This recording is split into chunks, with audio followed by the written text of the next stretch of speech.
বিধানসভা ভোটে বড় ব্যবধানে জিতে বিধায়ক হলেও লোকসভা উপনির্বাচনে তৃণমূলের হেভিওয়েট প্রার্থী শত্রুঘ্ন সিনহার কাছে পরাজয়। তাহলে কি আসানসোলবাসী তার থেকে মুখ ফিরিয়ে নিচ্ছে নাকি অন্তর্ঘাত? উপনির্বাচনে পরাজয় নিয়ে ট্রাইব টিভিকে বিশেষ সাক্ষাৎকারে কি জানালেন বিজেপি নেত্রী অগ্নিমিত্রা পল শুনবো। আচ্ছা, বিজেপির অনেককেই তো তৃণমূল অফার দিয়েছে চলে এসো আমাদের দলে, কিন্তু এরকম অফার নিশ্চয়ই আপনার কাছে এসছে। এটাই খুব স্ট্রেঞ্জ, আমাকে কোনোদিন কোনো অফার দেয়নি। আপনি যে কোনো তৃণমূলকে জিজ্ঞেস করবেন, দিদিকেই জিজ্ঞেস করবেন না, দিদির কথা ছাড়া তো ওখানে একটা পাতাও নড়ে না। দিদিমণিকেই জিজ্ঞেস করবেন যে অগ্নিমিত্রাকে আপনারা কোনোদিন কোনো অফার দিয়েছিলেন? কোনোদিন দেননি, কারণ ওনারা জানেন যে আমাকে অফার দিয়ে কোনো লাভ নেই। তাদেরকেই হয়তো অফার দেয় যাদেরকে হয়তো মনে হয় যে হয়তো তাদেরকে টানা যেতে পারে। আমাকে কিন্তু আজ অব্দি কোনোদিন কোনো অফার দেয়নি, না আসানসোলে কেউ অফার দিয়েছে, না রাজ্যে কলকাতায় কেউ অফার দিয়েছে। আসানসোলের আমি ব্যক্তিগতভাবে মনে করি লোকসভা উপনির্বাচনের এই ডিব্যাকলটা it was not expected. there was certain reason behind that, আপনিও সেটা জানেন। এটা কেন হলো, কেন আপনার সহকর্মীরা আপনাকে যে লেভেলে সাপোর্টটা দেওয়ার উচিত ছিল সেটা দিল না? কারণটা কি? Ego clash? না, সহকর্মীরা সাপোর্ট দিয়েছে দেয়নি সে বিষয়ে তো আমাদের কোনো ইনভেস্টিগেশন বা কিছু হয়নি। বাই ইলেকশন ইউজুয়ালি সরকারের দিকেই হয়। সাগর দিকে উল্টো হলো। সাগর দিকে ওয়ান অফ আ কাইন্ড। এর আগেও আপনি যত হিস্ট্রি দেখবেন, 1 or 2 ইউজুয়ালি বাই ইলেকশন সরকারের দিকে হয়, নাম্বার 1। নাম্বার 2, 21-এর পরে যেখানে যেখানে অত্যাচার হয়েছে, আসানসোলেও কিন্তু প্রচুর অত্যাচার হয়েছে, স্পেশালি বারাবণী, জামুরিয়া, পাণ্ডবেশ্বর, সাংঘাতিক অত্যাচার। এবং এখনও মানুষ সেইভাবে বেরোচ্ছে না, এখন তাও বেরোতে শুরু করছে, বাট অনেক বাকি এখনও, সেটা একটা বিষয় আছে। তারপরে সংগঠনের অনেকটাই দুর্বল হয়ে গেছিল সেই সময়তে। আমার নিজস্ব কোনো প্রিপারেশন ছিল না, কারণ আমি তো ভাবিনি যে আমি দাঁড়াবো। আমাকে হঠাৎ করে মিঠুনদা ফোন করে বললেন তোকে দাঁড়াতে হবে। আমি বললাম দাদা আমি দাঁড়াতে চাই না, কারণ আমি তো আই এম নট প্রিপেয়ার্ড। আমাদের মাননীয় ওজিএস ফোন করলেন আপনাকে দাঁড়াতে হবে, পার্টির নির্দেশ, দাঁড়িয়ে গেলাম। তো অনেক কিছু নিয়ে অনেক রকমই আছে, কি কারণ কি হয়েছিল আর পিছনের দিকে আর তাকাই না। উচিত, বাট যেহেতু প্রবাবলি আমাদের এখন একটাই এম হচ্ছে যে বুথে বুথে সংগঠনকে শক্তি করা, আর কোনো কিছু নয়। We are just concentrating on booth organization. এটাতেও একটা রিপোর্ট যেগুলো চায়, আপনাদের যে সুনীল বানসালজি আছেন, মঙ্গল পাণ্ডেজি আছেন, তারাও আমরাও তো খবর রাখি যে অনেক রিপোর্টে প্রচুর জল মেশানো থাকে।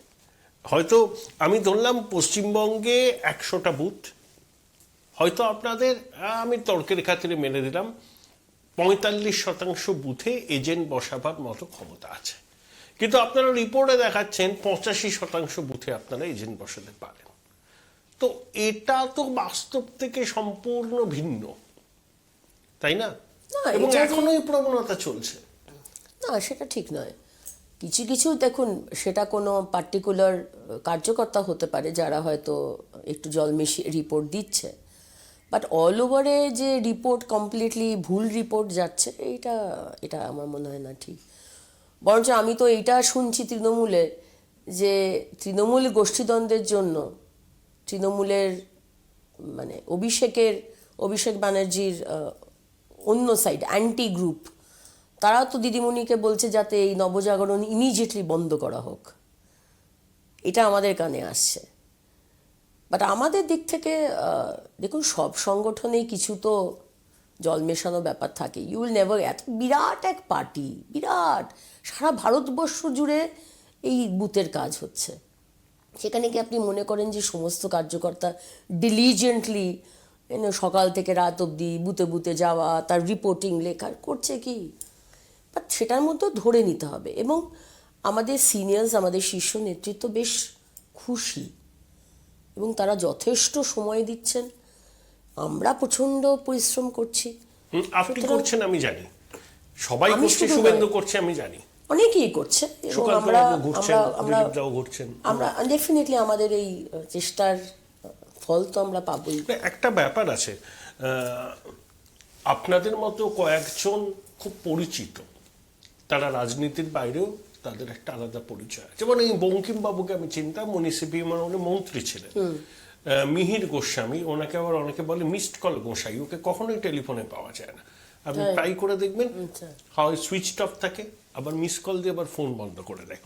যাই হোক, মনোজ টিগ্গা পুরনো লোক। কিন্তু বাকি বিধায়করা আমি দেখি বিধানসভায় আসেন, প্রেস কনফারেন্সে শুভেন্দুবাবুর সঙ্গে থাকেন, জেলায় তাদের খুঁজে পাওয়া যায় না। আপনি দেখবেন, আমি একদম জামিনী হাকিকাত বলছি, একদম বাস্তব, এলাকায় কোনো যোগ নেই। বিধানসভায় দেখবেন তারা খুব অ্যাক্টিভ। তো মানুষের সঙ্গে যোগ না থাকলে সংগঠন বাড়বে কি করে? বিধানসভাতে তো দেখুন যোগ থাকতেই হবে, এবং এই বিষয়টা নিয়ে আমার মনে হয় না যে কোনো বিধায়ক এমন থাকবে যে এই বিষয়টা বুঝবে না, which is the real fact, যে এলাকাতে কাজ না করলে বা সেই টাচটা না থাকলে মানুষের সঙ্গে 26-এ জেতা বা 26-এর আগেও যদি হয় ভোট, সেটা সম্ভব হবে না। সেটা সব বিধায়কই আমার মনে হয় ততটা ম্যাচিওরিটি আছে। হয়তো কম বেশি এরকম হতে পারে, অনেকে আছে যারা অতটা ভোকাল নয় আমাদের মতো। আমরা কয়েকজন আছি যারা অত্যন্ত ভোকাল বিধানসভার মধ্যে। আমি তো স্পেশালি এমন কথা বলি যে আমাকে তৃণমূল কথাই বলতে দেয় না। এবং একদিন দিদিমণি ছবিটা এখানে রয়েছে, দিদিমণি সামনে বসেছিলেন, তো আমি যেই বলতে শুরু করেছি এরা চিৎকার করতে শুরু করেছে, এবং যেহেতু দিদিমণি সামনে বসে ওরা আরও একটু এন্থু পেয়েছে আর কি। দিদিমণি উঠে দাঁড়িয়ে বলেছে, অগ্নিমিত্রা একটু দাঁড়াতো, যখন কেউ কথা বলবে আপনারা ডিস্টার্ব করবেন না, কথাটা শুনুন। দিদিমণি তো এটা বলে দিয়েছে। এবার দিদিমণি বসে পড়লেন। বসার পরে তো আমি হীরক রানী, দড়ি ধরে মারো টান, রানী হবে খান খান, অনেক কিছু বলে গেলাম। দিদিমণি তো এরাও আর কিছু বলতে পারছে না, কারণ দিদিমণি তো বলে দিয়েছে। তো এরকম আমাদের মতো কয়েকজন আছে আর কি যারা অত্যন্ত ভোকাল। তার মানে দিদিমণি লাইকস ইউ? সেটা বলতে পারবো না। নইলে থামাতে বলে নিজের বিধায়কদের? না, দিদিমণি হয়তো সেদিনকে বুঝতে পারেননি, বা হয়তো ওনার কোথাও একটা মনে, বা হয়তো ওই বলে না সে মারাদোনার গডস হ্যান্ড, সেরকম হয়তো একটা কোনো এসেছিল ওপর থেকে, দিদিমণি ওইটা মুখ থেকে বেরিয়ে গেছিল আর কি। তো তারপরে যা বলার আমি তো বক্তব্য রেখে দিয়েছিলাম, বকটুই নিয়ে, হাঁসখালি নিয়ে। সেদিনকে তো আমি আমার মনের জ্বালা বের করেছিলাম। তো আমাদের মতো কয়েকজন আছে আমরা যারা খুব ভোকাল, আবার কয়েকজন আছে যারা একটু ইন্ট্রোভার্ট। নেতা মানি তো এরকম ল্যাঙ্গুয়েজ ব্যারিয়ার আছে। ল্যাঙ্গুয়েজ ব্যারিয়ারও আছে, কিন্তু ল্যাঙ্গুয়েজ ব্যারিয়ার অনেকে ভিতর থেকে সাহসটা সঞ্চয় করে বলতে পারে না। হ্যাঁ, একদমই এটা হয়। আমি দাদাকে বলেছি, শুভেন্দুদা আমাদের সম্মানীয় এলওপিকে আমি বলেছি যে দাদা, এদেরকে একটু সামনে আনতে হবে, আমাদেরই তো রেসপন্সিবিলিটি ওদেরকে আনা। যারা কোনো দিন হয়তো পলিটিক্স করেনি বা সেইভাবে কথা বলেনি বা সেই কনফিডেন্সটা নেই, আমাদেরকে আনতে হবে। বাংলা ভাষার বলার মতো তো অনেক টান আছে না। আজকে পুরুলিয়া যেভাবে কথা বলবে পুরুলিয়ার বিধায়ক বা বাঁকুড়ার বিধায়ক বা উত্তরবঙ্গের বিধায়ক, তাদের তাকে টানগুলো চেঞ্জ হয়, সেখানে হয়তো ওদের একটু কিছু মনে হয়, বা ওই যেটা বললেন সাহসটা হয় না। একটা বক্তব্য রাখতে গেলে কিন্তু যথেষ্ট পড়াশুনো করতে হয়। তো একটা তো কি হয় আমাদের নিজেদেরকেই পড়াশোনাটা করতে হয়, এটা একটা বিরাট একটা ব্যাপার থাকে। সেভাবে তো কেউ কাউকে খুব একটা হেল্প দেওয়ার টাইমও নেই কারুর।